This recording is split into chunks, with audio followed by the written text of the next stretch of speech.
বাগনানের নামকরণের কারণ এই মন্দিরই। শুনে নিন এখানকার ইতিহাস স্থানীয় লোকেদের কাছ থেকে।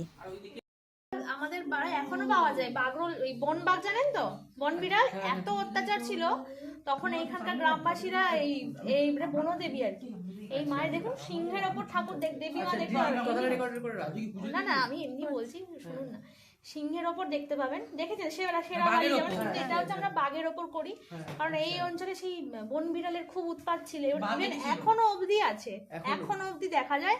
না আমরা দেখতে পাই, মাঝে মাঝেই দেখতে পাই, তার মানে বাগরোল দেখতে পাই, হ্যাঁ। তো সেই জন্যই আর কি তখন ওই গ্রামবাসীরা জমিদার ঠিক করে যে এই দেবীর পুজো হবে, মানে বনদেবীর পুজো হবে। তো একটা কাঠের মূর্তি ছিল শুনেছি, তার কোনো ফটো ফটো কিছু নেই।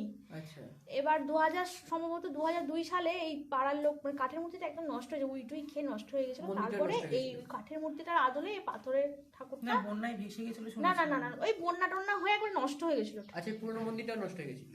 হ্যাঁ হ্যাঁ এইখানে সেই ছোট একটা মন্দির ছিল, এই দেবীরই মন্দির ছিল। ওটা সেই মন্দিরের ঠাকুর এ করে মানে মন্দিরটাকে ভেঙে সবাই মিলে ডোনেশন দিয়ে মন্দিরটা হয়, আর ঠাকুরটা আর কি পাথরের তৈরি করা। আর ওই যে ওই বৃন্দাবনে দেখবেন গোপালটা, সব গোপালগুলো সবাই দিয়ে যায়। একটা কোষ্ঠীবাজার শালগ্রাম ছিল, সেটা চুরি হয়ে গেছে, শালগ্রাম শিলা যেটা দুবার চুরি হয়েছে। আচ্ছা, প্রচুর সোনার গয়না ছিল, সব চুরি হয়ে গেছে, ঠাকুরের দুবার চুরি হয়েছে। আচ্ছা, এটাই কি আপনি বলছেন যেটা পুরনো বৃন্দাবন মন্দির? ওইটাই ওই 400 বছরের পুরানো ঠাকুর এই বৃন্দাবনটা, পরে সোনার রাধাটা চুরি হয়ে যাওয়ার পর এই পিতলের রাধাটা পরে আবার কেনা হয়েছে।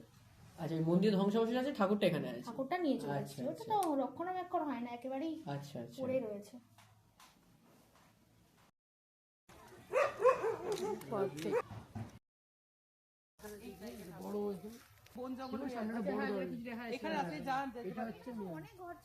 আর ওই শেষের ঘরটা ছিল রান্নাঘর। আচ্ছা, আর পাশেরটা রান্নাঘর, পাশের গুলো হচ্ছে পুরো যেমন জমিদার দালান হয়, দালান যেমন দালান। আর এই যে সামনেটা আছে, সেদিকে সামনে ছিল, আর এই সামনেটা একটা দালান ছিল। আচ্ছা, সেটা পুরো ভেঙে গেছে। আচ্ছা, সামনে 5টা খিলান ছিল, তারপরে 5টা খিলান। আচ্ছা, খুব সুন্দর, আমরা বুঝতাম প্রথমটা